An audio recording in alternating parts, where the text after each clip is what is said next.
नमस्कार साथियों। उम्मीद करता हूँ आपकी पढ़ाई अच्छी चल रही होगी, बेहतर चल रही होगी। एमपीटेट और एचएसटीईटी दोनों। चलिए, आज हम जो है कुछ इम्पोर्टेंट टर्म की बात करते हैं। और जो हम चर्चा करने जा रहे हैं यहाँ से भी एग्ज़ाम में क्वेश्चन बनता है, चाहे एमपीटेट हो या एमपी सेट हो। आपने जो है मुक्त ऊर्जा समीकरण जो है डेल जी बराबर del H minus T del S का सुना होगा। किस कंडीशन में वो जो है स्वतः होती है और किस कंडीशन में अस्वतः होती है डेल जी की वैल्यू। यदि डेल जी की वैल्यू जो है, डेल जी की जो अभिक्रियाओं की स्वतः प्रवर्तिता पर डेल एच व डेल एस के चिन्हों का प्रभाव, अभिक्रियाओं की स्वतः प्रवर्तिता पर डेल एच व डेल एस के चिन्हों के प्रभाव के बारे में चर्चा कर रहे हैं अपन। ये नेगेटिव है ना, यहाँ पर सिर्फ नेगेटिव है। यदि डेल एच नेगेटिव है और डेल एस पॉजिटिव है तो आपको डेल जी नेगेटिव मिलेगा। एक चीज और है, जब जब आपको डेल जी नेगेटिव मिल रहा है, जब जब आपको डेल जी नेगेटिव मिल रहा है, उस कंडीशन में अभिक्रिया जो है स्वतः प्रवर्तिता है, स्वतः चेंज हो रही है, स्वतः चेंज हो रहा है रिएक्शन में। तो स्वतः है, इस कंडीशन ये भी स्वतः है और ये भी स्वतः है। तो याद रहेगा डेल जी की वैल्यू नेगेटिव है, अभिक्रिया क्या है, स्वतः प्रवर्तिता है। ओके। यदि डेल जी की वैल्यू पॉजिटिव आ रही है तो अस्वतः है, पॉजिटिव है अस्वतः है, पॉजिटिव है अस्वतः है।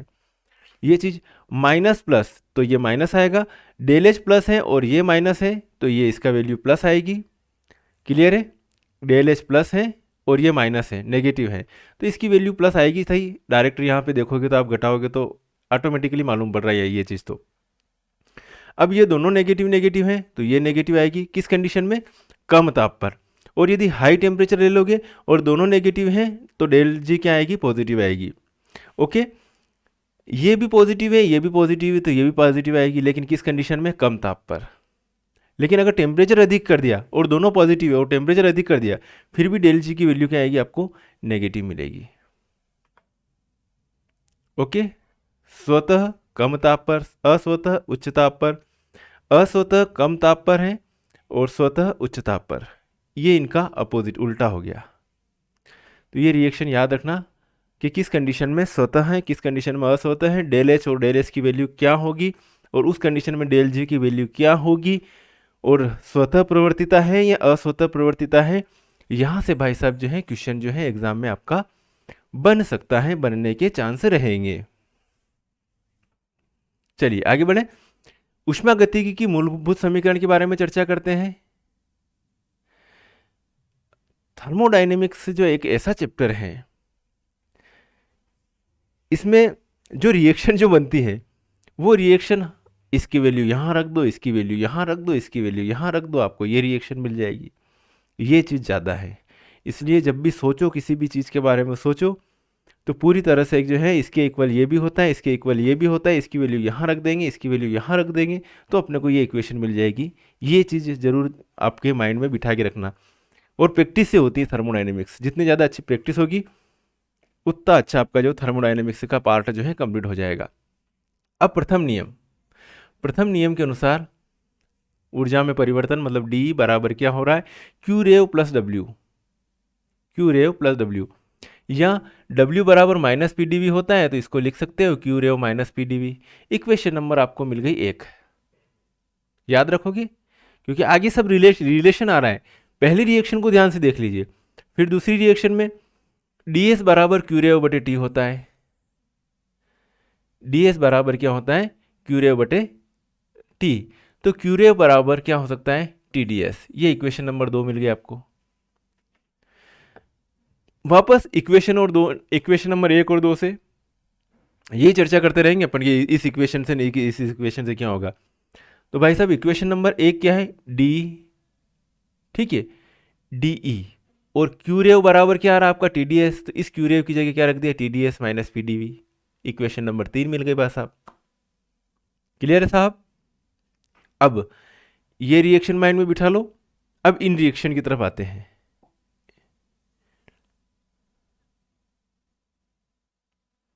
समीकरण,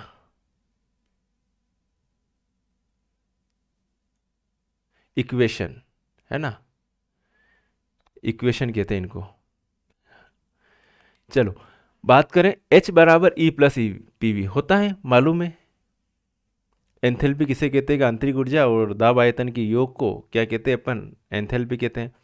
इसी का अवकलित रूप क्या लिख सकते हैं अपन, D H D E P D V plus V D P, P D V plus V D P, ऐसे लिख सकते हैं। इक्वेशन नंबर 4 मिल गया आपको। अच्छा, ए बराबर ए कार्यफलन है, वर्ग फंक्शन, ई बराबर ई माइनस टी एस होता है। इसका अवकलित रूप क्या होगा, D A D minus T D S minus S D T. Equation number 5 मिल गए आपको। नेक्स्ट, जी बराबर ए प्लस पी वी, इसका अवकलित रूप डी जी बराबर D A plus P D V plus V D P लिख दिया आप लोगों ने। ये इक्वेशन नंबर आपको 6 मिल गई। क्लियर है। इसी को आप देखो, इतना माइंड, इतना बस माइंड ही घुमाना, आपको कुछ नहीं करना। डी जी बराबर डी ए बराबर क्या आ रहा साहब, वापस यहां पर ये चीज आ रही है, तो इस डी जी बराबर इस डी ए की जगह अपनों ने ये चीज लिख दी, D minus T D S plus P D V plus V D P, और एक नई इक्वेशन मिल गई जिसको अपन इक्वेशन नंबर 7 दे दिया। क्लियर है साहब। इसके बराबर ये हो गया, इसके बराबर ये हो गया। अब वापस अपन जो है समीकरण नंबर 3 और 7 से, इक्वेशन नंबर 3 और इक्वेशन नंबर 7, इक्वेशन नंबर 3 देखो, इक्वेशन नंबर 7 देखो, बताते हैं। चलो साहब, भाई साहब इक्वेशन नंबर 3 अपनी यहाँ पे बैठी हुई है, डी बराबर T D S plus T D S minus P D V. और इक्वेशन नंबर 7 क्या है अपनी भाई साहब, इक्वेशन नंबर 7 ये है, डी जी बराबर D minus T D S minus S D T. तो यहाँ पर जो है, अब ध्यान से देखना, इस डी की जगह मैं क्या रख दूँ, टी डी एस रख दूँ माइनस पी डी वी रख दूँ। रख दिया इस डी की जगह, इस डी को भूल जाओ आप, डी की जगह मैंने T D S minus P D V, एक नई इक्वेशन मिल गई। अब क्या कर दूँ, इनको काट दूँ साहब, इससे ये कैंसिल हो जाएगा और इससे ये कैंसिल हो जाएगा। तो बच्चा क्या साहब, डी जी बराबर minus S D D plus V D P. एक नई इक्वेशन मिल गई कि डी जी बराबर ये भी होता है। आयो समझ में। एक नई इक्वेशन वापस, समीकरण नंबर 3 व 5 से, समीकरण नंबर 3 क्या है, T D S minus P D V, और 5 कहाँ पे, ये रही 5। तो डी ए बराबर इस डी की जगह, इस डी की जगह अपनों ने क्या रखा, T D S minus P D V रख दिया, T D S minus P D V. तो अणी में कई भी रो यो तो यो कैंसिल भी गयो, हो गयो कैंसिल, इधर ही कैंसिल भी गया। तो डी ए बराबर का ये क्या आ रहा है, माइनस एस डी टी और माइनस पी डी वी मिलेगा। ऐसे देखो ये इक्वेशन को। क्लियर है साहब। ऐसे और आगे रिएक्शन अपन देखेंगे।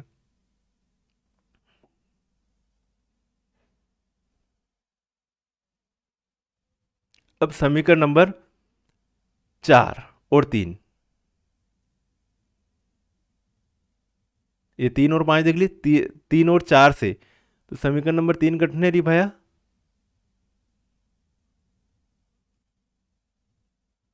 दिख रहा है।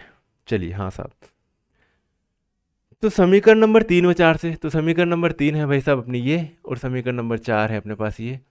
तो डी एच बराबर डी ई, डी की जगह क्या रख दूं, T D S minus P D V, कहीं कैंसिल हो रही हो यहाँ पे, यो तो यो कैंसिल हो रही हो, तो बराबर डी एच बराबर T D S plus V D P, एक नई इक्वेशन मिल गई।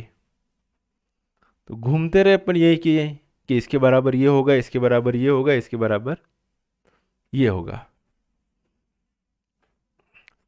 ठीक साहब। चलिए आगे बढ़ते हैं। समीकरण नंबर 3, 8, 9, 10 याद रखना, समीकरण नंबर 3, 8, 9, 10,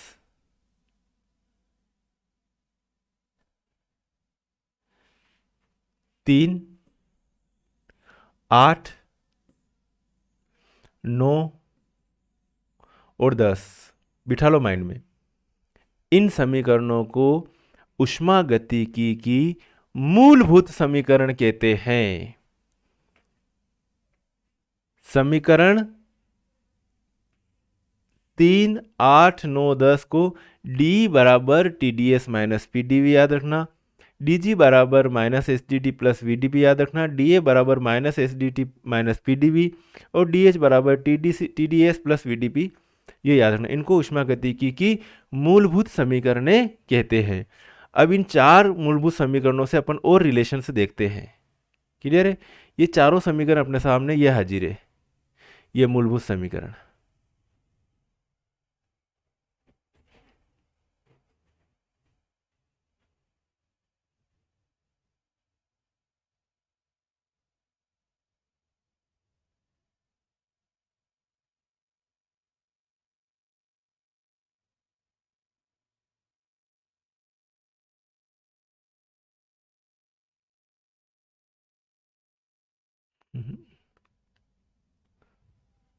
कहाँ जा रहा है भाई?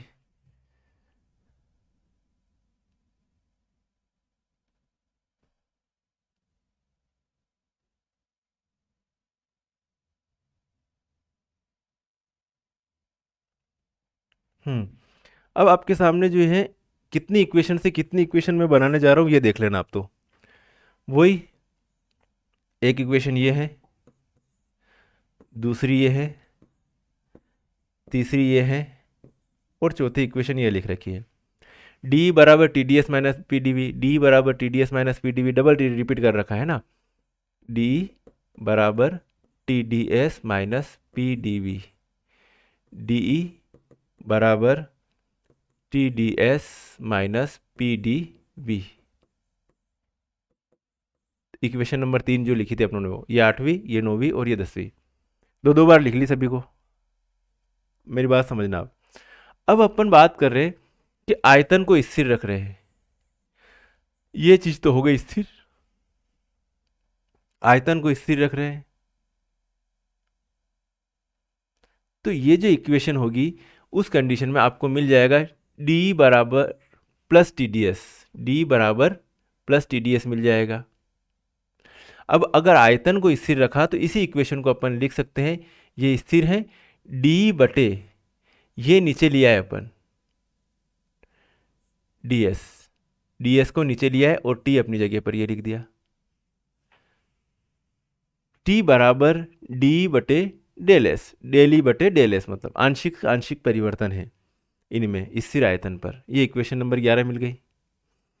अब इसमें क्या किया, एंट्रोपी स्थिर रख दी, तो इसको कुछ नहीं लिखा, ये लिख दो d minus PdV, d minus PdV जैसे ही लिखा अपनों ने, इसको अपनी जगह पर रख दिया और इसको लिया हूँ मैं इधर, तो बटे में इसको लिख दिया डेल ई बटे डेल वी, और एंट्रोपी क्या है, स्थिर है, ds क्या है, ये स्थिर है। इसी इक्वेशन को अपनों ने इस रूप में लिख दिया। ठीक है, तो माइनस पी बराबर क्या होगा, डेल ई बटे डेल वी और एस, और इसको माइनस को इधर ले जाएंगे तो ये प्लस का हो जाएगा, इधर माइनस लिख दिया, क्या फर्क पड़ गया, इसको प्लस में लिखा तो उधर माइनस में लिख दिया। अगली रिएक्शन देखना, इसमें क्या माना, टेम्परेचर को स्थिर माना, तो ये स्थिर माना तो इन दोनों को लिख दिया, तो डी जी बराबर वी डी पी, वी बराबर इसको इसके नीचे लिख दिया, डी जी बटे डेल जी बटे डेल पी, और स्थिर ताप पर यह ताप लिख दिया। अगली रिएक्शन, इसमें प्रेशर को स्थिर माना, इसको स्थिर मान लिया तो इसको भूल जाओ आप, इसको भूल जाओ, पी यहां लिख दिया बस। बाकी एस माइनस एस बराबर डेल जी बटे डेल टी, अब माइनस उधर लिखा तो इसको प्लस में कर दिया, क्या फर्क पड़ रहा है। ऐसे ही डी ए बराबर minus S D T minus P D V, temperature स्थिर रखा अपनों ने, तो ये चीज और ये चीज लिख लिया अपनों ने। अभी क्या कर रहे हैं भाई साहब, पी अपनी जगह पर रहने दिया, इसको अपन लिया इसके नीचे, तो डेल ए बटे डेल वी बराबर माइनस पी, बराबर माइनस पी, ऐसे भी लिखोगे तो भी चलेगा। डबल डबल रिएक्शन और बन जाएगी इसी की, कि ये क्या हो रहा है, माइनस पी बराबर डेल ए बटे डेल वी और यहाँ पे क्या है टी, और इसको अगर माइनस लिखेंगे तो इसको क्या कर देंगे, प्लस कर देंगे, क्या फ़र्क पड़ रहा है। क्लियर है साहब, इसको माइनस में लिखेंगे उसको प्लस कर देंगे। अगला डी ए बराबर minus S D D minus P D V मूलभूत समीकरण है, वॉल्यूम को स्थिर रखा, मतलब इसको भूल जाओ आप। तो डी ए बराबर माइनस एस डी टी, तो ये एस, ये इसको नीचे लिया इसके, तो डेल ए बटे डेल टी स्थिर आयतन पर वॉल्यूम पर। अगर इसको प्लस में करना है तो क्या हो जाएगा, माइनस एस बराबर डेल ए बटे डेल टी वी, ऐसे भी लिखो चलेगा। जब माइनस उधर पहुंचा दो तो ये प्लस हो जाएगा। ऐसे ही इस रिएक्शन को देखिए ध्यान से, डी एच बराबर T D S plus V D P, entropy स्थिर है तो ये इसको भूल जाओ, डी एच बराबर वी डी पी कर दो, तो डेल एच बटे इसको नीचे लिया डेल पी बराबर क्या हो जाएगा वी, और स्थिर एंट्रोपी पर तो एस लिख दिया यहाँ पर।